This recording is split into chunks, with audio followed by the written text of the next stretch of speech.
you. I mentioned on a podcast, I'm almost 100 years old. I remember hearing Dr. King the day that he made his famous I Had a Dream speech on the news and talking to my dad about it and how cool that would be. And I've seen a lot of progress, but I also have seen there are people who seem to want to take us back to where we need separate this and separate that, and that gets me discouraged sometimes.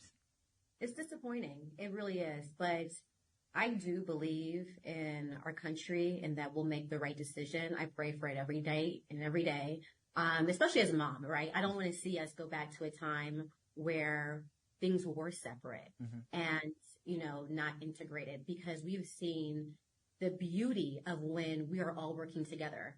We went through a horrible time in the world during the pandemic. And at a time, that pandemic was not discriminatory, right? It took out whoever it wanted to based on anything. Didn't matter who you were, didn't matter how much money you had. For the most part, everyone caught the virus and some people didn't survive that. But we came together as a world, as a country, to make sure that we were okay, checking on our neighbors, getting supplies and food, giving medical devices and kits out for people who needed it. We came together, giving out masks, sewing. I remember companies were created just to sew masks for people who needed it.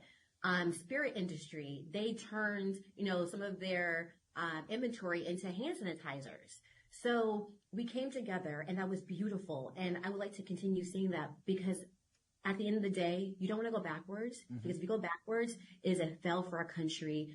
We cannot create new things. We cannot move forward being a powerful country if we resort to things that don't bring us together as one. Yeah. And I agree with you. And I think we forget this is a beautiful country. And I believe that it's certainly not a perfect country. And there's a lot that we can do to make it more perfect. And I think that's the neat thing about the country, because it was kind of founded with the idea of creating a more perfect union. And I think that overall, we've really helped make the world a better place. Again, not perfect, but I think that our country has been a force of good and positivity in the world. And let me climb down off my soapbox right now. But even Jed, to that point, if you look at strictly data and stats and research, you'll see that the most lucrative companies have a very diverse type of organization structure, right? It's not homogenous. You don't only see one type of person at that company. And when you do, typically revenue is down year over year. There is lack of innovation. There is lack of market share because they don't know how to compete or to reach out to new customers, because their, internal departments are not representing the people they want to reach. So they don't know how to speak to them, communicate, how to be authentic. And so they're losing money every day, right? So just on that alone tells you how beautiful diversity and inclusivity is. Yeah. Oh, just here on the podcast, I sit down, I have these incredible interns from Emerson College working with me, and they're very respectful, and I think they sit down and going, well, I'm just here to learn. I can't speak up and offer ideas. And I'm like, team, I'm almost 100 years old. I don't know this social media stuff. This is, there's lots of young moms who are listening to the show. I can't relate to, you got to help me out here. And it just adds to the power and the beauty of the show, I think. I agree. Yeah. Speaking of shows, I need to talk about this. You were part of a real hit show. You were part of Below Deck Mediterranean, a show that millions of folks love. First off, what was you got to tell us the episode that you were part of. Yes, I was on Below Deck Mediterranean Season 5, Episodes 9 and 10. And our episode actually aired during the pandemic in 2020. So we filmed it in 2019 and it aired in 2020. So of course we had no idea that everyone would be home watching this particular show, because it really had nothing else to do. No one was out and about. Uh-huh. Yeah. I got to the end of Netflix during the pandemic. Right. Same. I was like, there's nothing else on here. And now you were sharing with me before, that was the episode that Kiko got fired because he made nachos. Did I get that right? Yes. So that show was incredible for so many reasons. So we were coined as the best charter of all time for Below Deck Mediterranean. Also, we were the most diverse too. So I don't know, maybe, they had something going on there with being a diverse cast and then being the best charter of all time. But also, we had some issues with one episode where Kiko, loved Kiko so much, he made his version of nachos. And I'm from California originally, so I like my nachos a certain way. I like to say very authentic. And it was not what we were expecting or what the viewers were expecting either, or what Captain Sandy was expecting. It was simply just tortilla, chips and cheese on top that was scorched with like a little flame thing scorcher. And that was it. So, that was interesting, but he didn't get kicked off just because of those nachos, but those nachos were probably the cherry on top. Okay. Well, even this old Irish white guy from Boston knows that ain't nachos. Right. I feel like nachos really haunts that show. There was another chef that got kicked off, and she will forever be recognized as, the chef that made also burnt nachos. Okay. Maybe I should go on there and show them. Actually, on the Inclusivity Superheroes website, the inclusivitysuperheroes.com, we have a recipe for nachos on there. Awesome. And it's more than just burnt cheese. All right. Hey, one of the things that I love to talk about when I have the opportunity, I created the Reading with Your Kids podcast because I know that my relationship with my now adult kids, and it's a great relationship, was built on the foundation that was created when we were reading with them. And reading with the kids was allowed us to have conversations and conversations about the books, and that led to conversations about the TV that we were watching and the music that we were watching. And it led, like in my son's case, who was a big pro wrestling fan, it led me to be able to talk to him about the fact that, hey, this is staged. They don't really hate each other. They're not, they're getting hurt sometimes, but when they get hurt, it's by accident. And and with my daughter talking about reality shows, she was a big Ghost Hunter fan, and I'm like, yeah, we never are going to find the ghost, but I'd love for you to talk a little bit about the fact that, quote unquote, reality shows aren't totally real, and you can talk. There's a lot of staging that goes on and manipulation in post production. Could you talk a little bit about that, please? I can.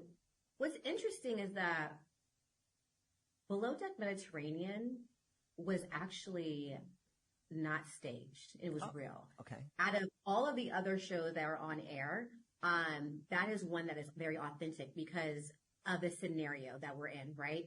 We are on a boat in water. Something is bound to happen. Then the cast, they're from all different countries and backgrounds. Something's going to happen. And then you have guests coming every 3 to 4 days, and you're trying to make sure that you can provide a level of customer service to this new guest in a very fast turnaround. And then you're going to bring on some other guests after that. So that scenario is like a perfect storm for reality TV, where it doesn't need any scripting or any staging because something is bound to happen, right?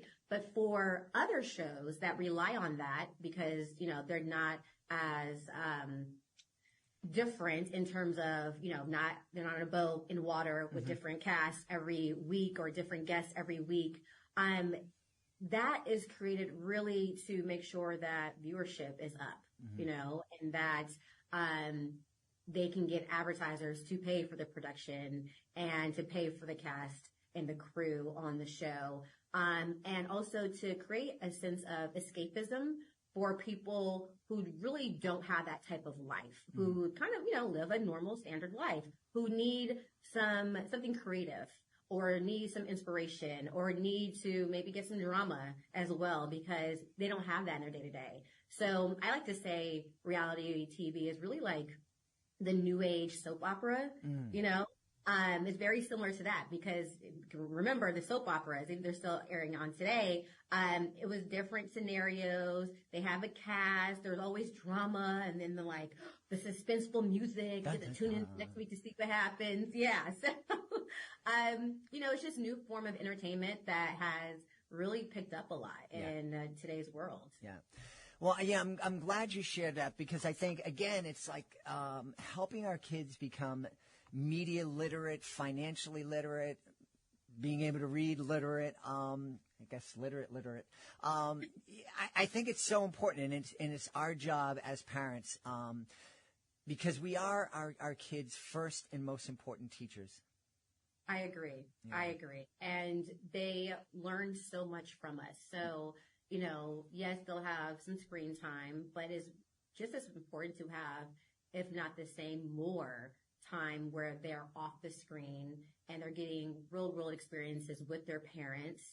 They're reading books with their parents to have those conversations, to your point, Jed. And the Inclusivity Superheroes, we have a section in the back for grown-ups to continue conversations with their children, to talk to them about why inclusivity is important, why diversity is important. And then hopefully with that, the grown-ups also understand as well, and they're learning as they're reading the different points that we provide them. Yeah. Are you hoping that the Inclusivity Superheroes becomes a series of books and maybe an animated series or maybe a movie? I would love that. I would love that so much.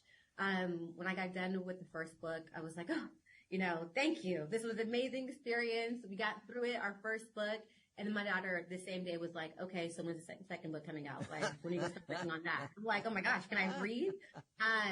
So she is definitely my cheerleader. She encouraged me to be the best human being in the world. And we're going to make a second book. I would love to have an animated series, 100%. Just finding the right talent to do that because I want to make sure that I convey the characters in the most appropriate light and everything from hair texture to clothes and culture. So it takes a lot, you're right, but I want to make sure it's meaningful and it's not rushed and it's authentic. Yeah. Here's an idea. This is what I see. Okay, superheroes below deck. And, so they just